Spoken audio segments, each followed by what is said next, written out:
अस्सलाम वालेकुम dear students. मैं हूं मोहम्मद नदीम, आपका लेक्चरर इंग्लिश। उम्मीद है आप लोग खैरियत से होंगे। जैसे कि आप लोगों के साथ पहले भी मैं इंग्लिश के ग्रामर के मुतालिक लेक्चर शेयर कर चुका हूं।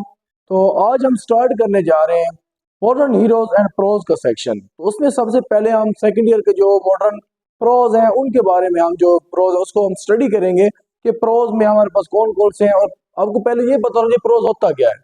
प्रोज होता है कि ऐसा वर्क, ऐसा यानी कि पीस ऑफ राइटिंग जो कि ग्रामेटिकल तौर पे बड़ी मतलब क्लियर हो, उसमें कोई ग्रामेटिकल मिस्टेक्स ना हो। एज शॉर्ट स्टोरीज वो भी आपकी प्रोज में आ जाती हैं और एक सीक्वेंस हो। और मतलब ये है उसमें कि आपका जो है लिखा हुआ जो वर्क है वो सिंपल वे में हो, जो ऑडियंस तक आप कन्वे करना चाह रहे होते हैं। तो आज जो हम सबसे पहले सेकंड ईयर का प्रोज शुरू करने जा रहे हैं वो है हमारे पास द डाइंग सन। डाइंग सन हमारा पहला प्रोज होगा जो हम डिस्कस करेंगे आज। और ग्रामर के रिलेटेड अगर आपने वीडियोस देखनी है तो मेरे चैनल में पहले ही मौजूद है, आप उनको जरूर देखिएगा। जितनी भी सेकंड ईयर की ग्रामर है वहां मैं डिस्कस कर चुका हूं। तो इस आज अपने लेक्चर की तरफ चलते हैं। द डा इंसान, डा इंसान के इंपॉर्टेंट पॉइंट्स और समरी मैंने यहाँ पर लिख दी है। इसकी जो बेस है ना जी, सर जेम्स जीन्स ने इसकी बेस कहाँ से ली? Big bang theory. अब आप लोगों में से मोस्टली लोगों को पता होगा कि बिग बैंग थ्योरी क्या थी, कि कायनात का वजूद किस तरह आया।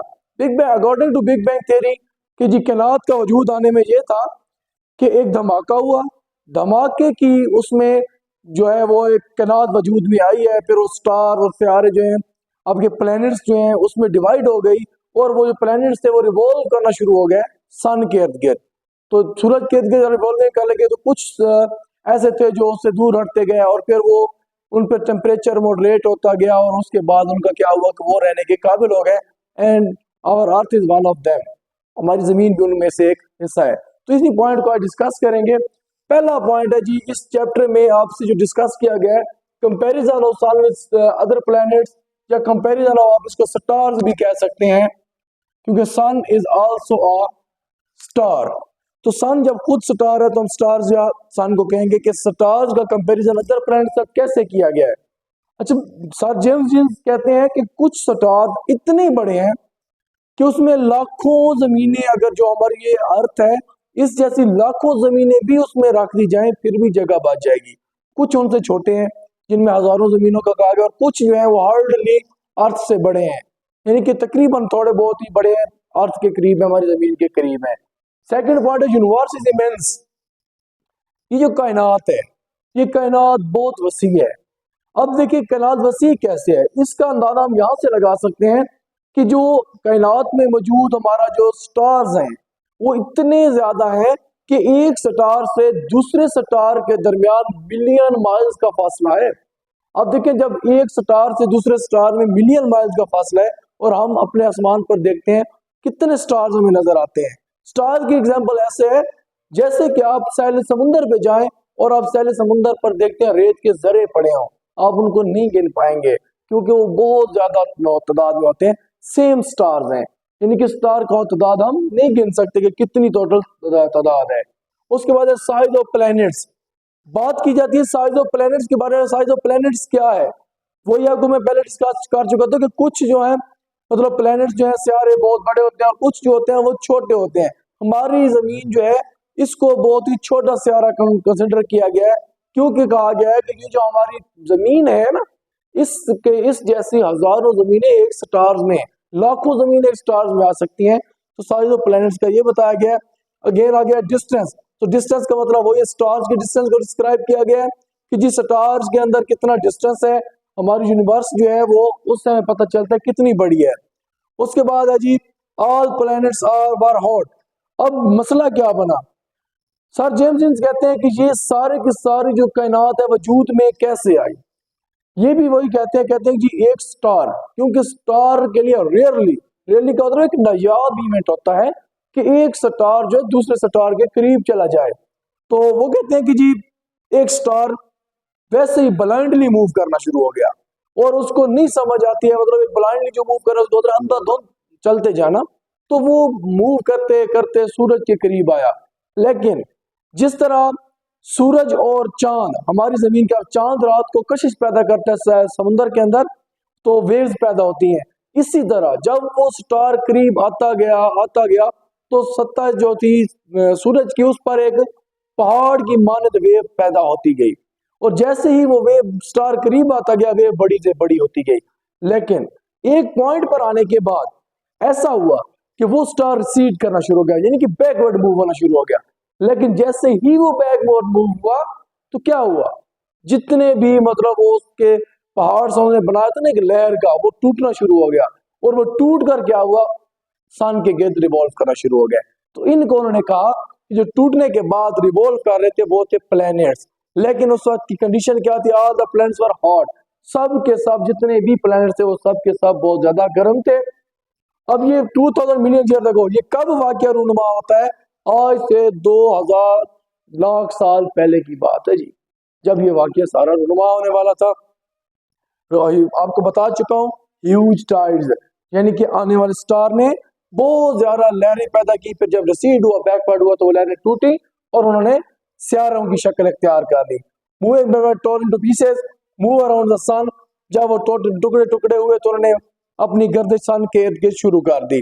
अब मसला क्या हो, जब वो सन के इर्द गिर्द गर्दिश कर रहे थे तो कुछ जो सियारे थे वो मूव करते करते ना साइड पे होने लगे, क्योंकि अब देखिए सन के करीब टेम्परेचर बहुत हाई होता है।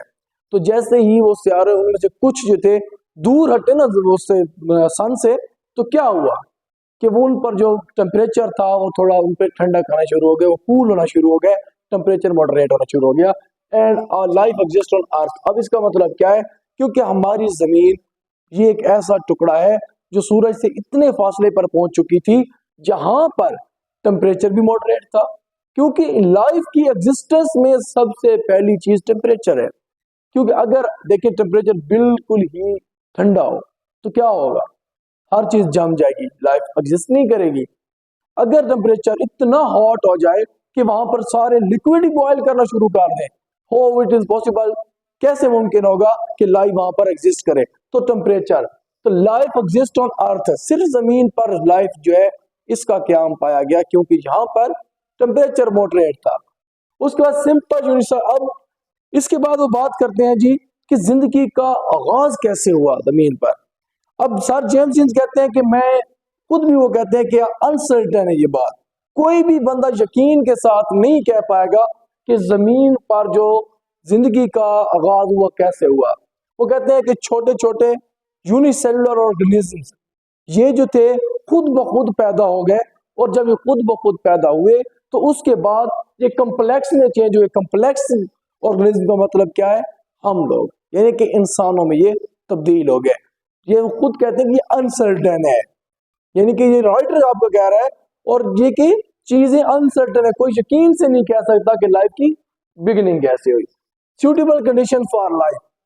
अब देखिए सूटेबल कंडीशंस में सबसे पहली चीज जो होती है ना कि आपकी जिंदगी की एग्जिस्टेंस जो है ना किसी भी जगह पर, वो क्या है, वो है आपका टेम्परेचर। अगर टेम्परेचर मॉडरेट है तो आपकी सारी चीजें, आपका जो वाटर है, आपकी जो ऑक्सीजन है, वो सारी चीजें आपको अवेलेबल है, तो फिर आपकी जिंदगी है वहां पर एग्जिस्ट करेगी। और काफी सारे प्लैनेट्स हैं जहां पर ये चीजें तो मिल जाती हैं, लेकिन वहां पर कहीं पर टेम्परेचर का इशू है तो कहीं पर ऑक्सीजन का इशू है, लेकिन सबसे बेसिक थिंग आपने देखनी है टेम्परेचर। ठीक है जी। Earth is only place where moderate temperature, ये बता चुका हूं आपको। Earth is frightening because of long stretch of distance. अब हमें क्या चीज खौफजदा करके रखती है, कहते हैं कि जी हम लोग खौफ में हैं, जमीन के लोग क्यों खौफजदा हैं, क्योंकि जब हम देखते हैं ना कितनी वस्तुएं फैली हुई हैं आसमान पे, जब हम अपना कंपैरिजन करते हैं उन स्टार्स के साथ, जिन स्टार्स के अंदर हमारी लाखों जमीन आ सकती है, तो हम समझते हैं हम तो छोटे से टुकड़े पे रह रहे हैं, यानी कि ये तो कुछ है भी नहीं कि हम जिस पे रह रहे हैं। तो इस ये चीज हमें खौफजदा कर देती है। और दूसरी चीज हमें ये खौफजदा करती है, no life on other planets. जब हम ये सोचते हैं कि जिस टुकड़े पे हम रह रहे हैं पूरी कायनात के अंदर वो वाहिद टुकड़ा है जिस पे लाइफ एग्जिस्ट करती है, तो ये भी हमें खौफजदा करते हैं कि बाकी तो कहीं पे कोई इंसान ही नहीं है, सिर्फ हम लोग हैं इस जमीन के टुकड़े छोटे से पे रह रहे हैं। Passage of time become cold. अब ये वही पता दोबारा रिपीट हो रही है कि वक्त गुजरने के साथ साथ जो स्टार, जो प्लेनेट वहां से अलहदा हुए थे वो ठंडे होना पड़ गए, और उन्होंने क्या किया, रिवॉल्व अराउंड द सन किया। उसके बाद क्या, boy parts revolve around the sun. अब क्वेश्चन एक आया इसमें, कहते हैं जी अब अगर एक जो स्टार आया था उसमें इतनी एनर्जी थी कि उसने एक बना दी जी, टाइड बना दी, एक लहर बना दी, उसको तोड़ दिया, यानी कि इतनी उसमें एनर्जी थी। तो फिर क्यों, why all parts not revolve around planet, क्यों उस सियारे के इर्द गिर्द, जो उस आपके स्टार के इर्द गिर्द, सॉरी, आपके स्टार के इर्द गिर्द ये सारी चीजें क्यों रिवॉल्व करना शुरू नहीं कर गई, क्यों दूर हो गए? Energy only used to destroy the tide, क्या उस स्टार के अंदर सिर्फ इतनी ही ताकत थी कि वो सारी चीजों को तोड़ डाले? ऐसा नहीं मुमकिन। ठीक है जी, तो ये वाली सारी चीजें उन्होंने डिस्क्राइब की हैं। उसके अलावा उन्होंने हमारे यूनिवर्स को बात की है कि अब जो हमारी यूनिवर्स है ना जी, उसको अगर हम देखें ना कि हमारी जमीन क्या है, वो कहते हैं अगर आप साइलेंस समुंदर पे चले जाएं, वहां से एक रेत का जरा उठाएं, उस रेत के जरे के टुकड़े करें, तो जो टुकड़े का 10 लाखवां हिस्सा होगा, 1 मिलियंथ पार्ट, वो हमारी जमीन है जहां पे हम रह रहे हैं। ये चीजें हमारे अंदर खौफ पैदा करती हैं। तो ये पूरे का पूरा चैप्टर इसी के गिर्द रिवॉल्व करता है। लेकिन अगर आप एज ए मुस्लिम देखें, अब मैं एंड में ये बात करूंगा क्योंकि राइटर भी इसी बात पे फोकस करते हैं कि एज ए मुस्लिम हम जानते हैं कि सारी की सारी जो जमीन है, इसको क्रिएट करने वाली जात अल्लाह ताला की है। हर जानदार बेजान सब चीजों को अल्लाह ताला ने ही पैदा किया है। तो हमारा जो कंसेप्ट है वो बिग बैंग की तरफ नहीं जाता, हमारा कंसेप्ट एज ए मुस्लिम ये है। लेकिन क्योंकि हम इंग्लिश पढ़ रहे हैं और इंग्लिश में हमें ये प्रोज पढ़ने होते हैं, अकॉर्डिंग टू हमें चैप्टर ही क्वेश्चन के आंसर करने होते हैं, तो हम इस चीज को फॉलो करेंगे। उम्मीद करता हूं कि आपको आज का लेक्चर समझ आया होगा। अगर आपको हमारे लेक्चर में कहीं पर कोई मसाइल का सामना होता है तो आप हमें कमेंट सेक्शन में पूछ सकते हैं। इंशाल्लाह बहुत जल्दी इसकी एक्सरसाइज के साथ मैं दोबारा हाजिर होगा और उसमें आपको कंप्लीट डिस्कशन होगी क्वेश्चंस की। आपने उस लेक्चर को जरूर देखना है और उसमें आपके सारे कंसेप्ट जो है वो क्लियर कर दिए जाएंगे। तब तक के लिए इजाजत चाहूंगा। अल्लाह हाफिज।